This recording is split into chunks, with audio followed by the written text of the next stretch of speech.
welcome to Quid Pros Quo. I'm Rin. And I'm Zach. And today we are returning to our Writing Fundamental series, Managing Backburner Projects.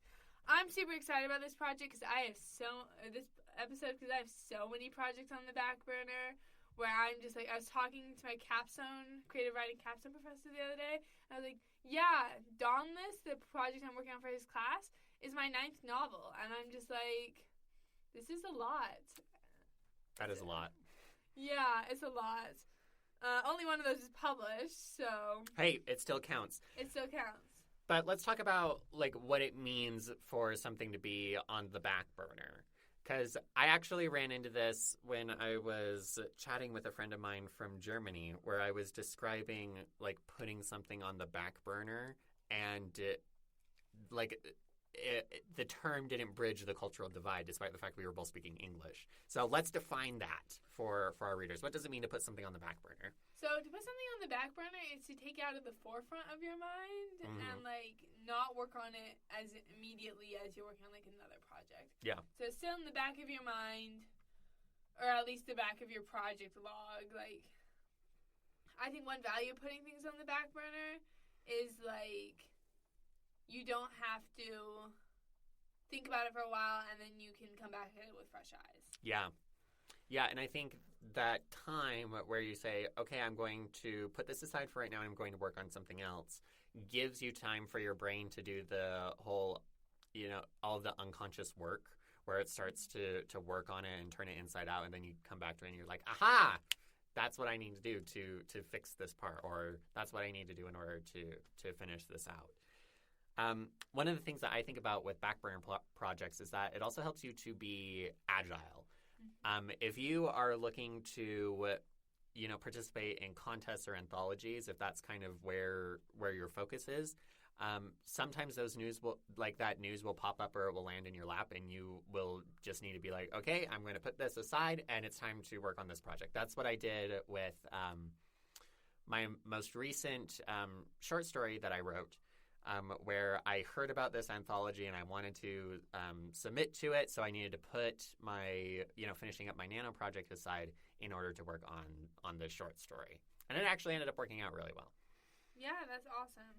Those are some benefits to putting things on the back burner. But let's talk about, the logistics of putting things on the back burner. If you know something will have to go on the back burner, you're either out of bandwidth or over your... I have this idea I should explain this first.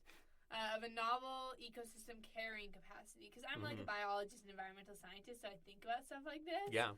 Where the carrying capacity of an ecosystem is how many, organisms the ecosystem can sustain healthily. Yeah.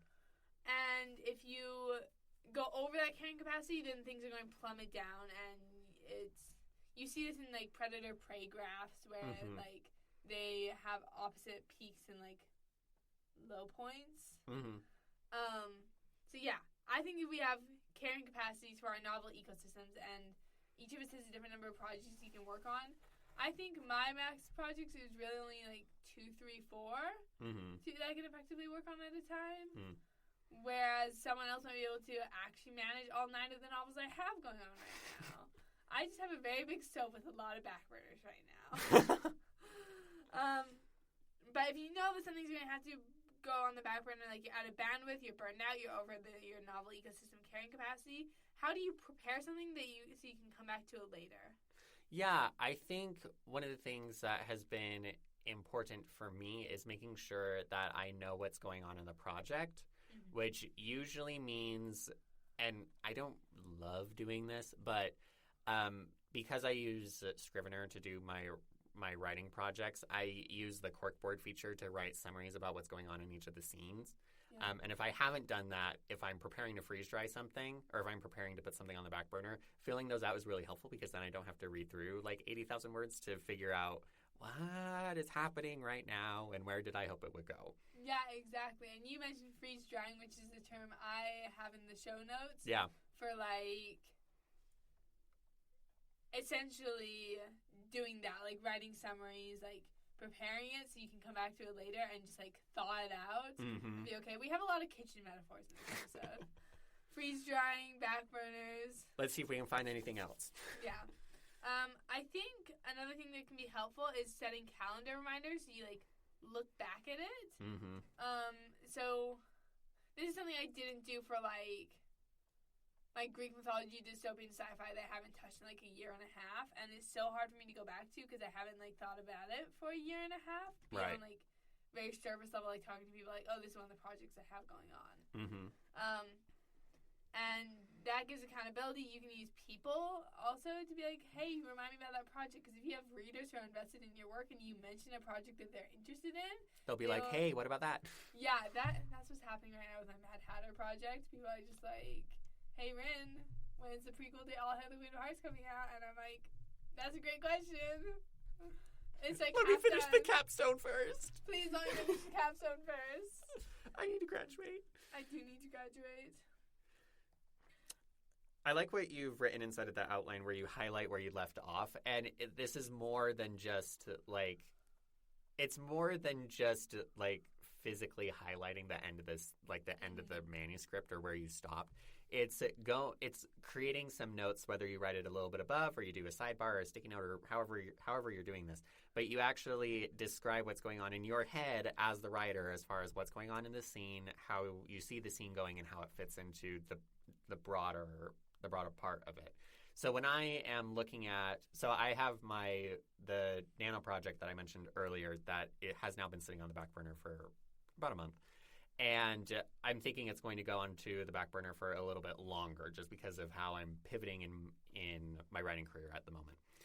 And what I need to do in order to be prepared to freeze dry it is to actually say, okay, this is the scene where I left off. You know, this character is trying to convince this character to do something, right? And I would fill in the Mad Lib where it's like, Luke is trying to convince Marcello to do this thing, right? I won't say what it is because it's a spoiler. But, you know, he's trying to do this thing, and the way that I see this going is X, Y, Z.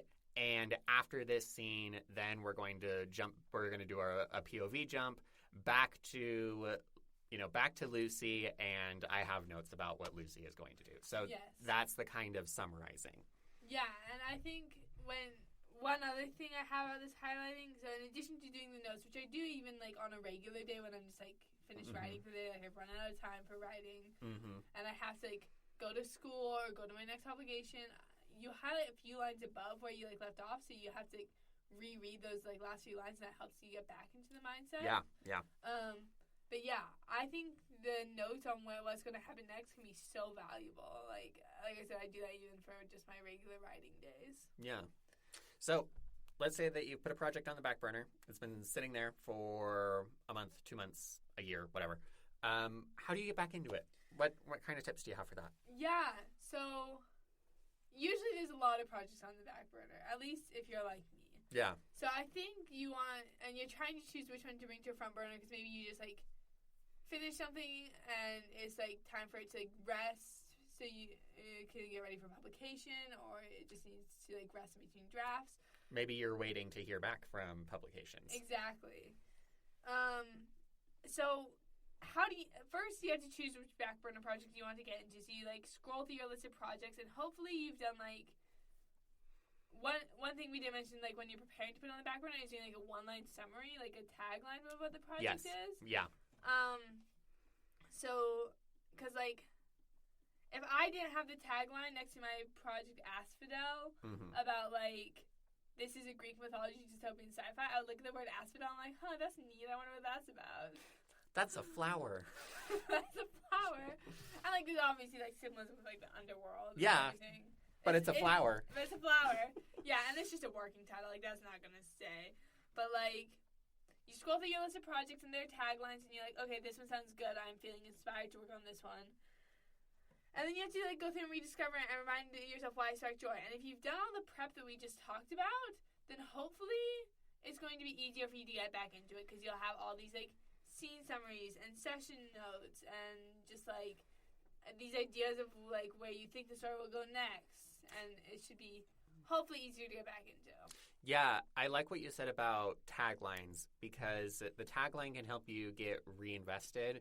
And at least in my writing process, it's also helpful in understanding what I'm trying to do with it. Because when I was having you read The Black Crescent, when I was struggling with a scene, I would say, okay, what is this story about? And I would go back to the tagline, and I would say, it's Romeo and Juliet meets Ender's Game with zombies. And that kind of, like, knowing that that's what it's about helped me to navigate, like, okay, what's going on in this scene? Well, something horrible happens because it's a tragedy, and there better be zombies. So, boom. There's a horrible scene. Enjoy.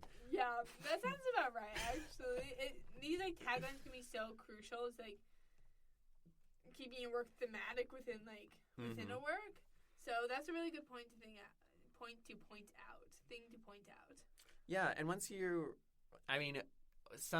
a project will call to you and be like, it's time for me. It's my time to come into the spotlight. But you may have to put it back up at some point. But you identify the one that calls to you. You pull it out of the back burner or off of the back burner, and you start to thaw it out, reheat it by doing those things like in the microwave of writing, by rereading it, by getting jazzed about your tagline.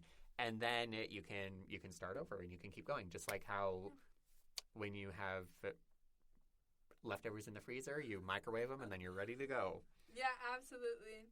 I think one thing that's good about being able to put projects on the back burner is you can just approach it better every time. Yeah. Like, approach it with fresh eyes, approach it with new ideas, and just, like,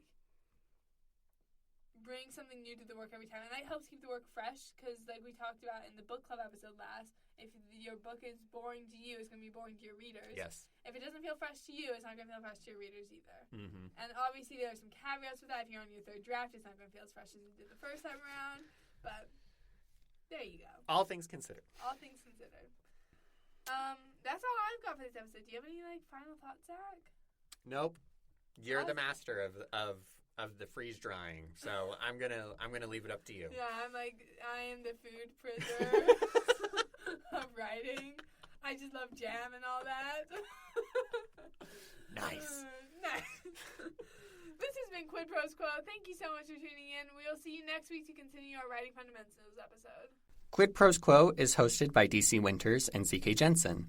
If you like this episode, be sure to leave us a rating. And if you'd like to contact us, you can email us at quidprosquo@gmail.com. For more episodes, check us out on Spotify, Apple Podcasts, or wherever else you get your podcasts.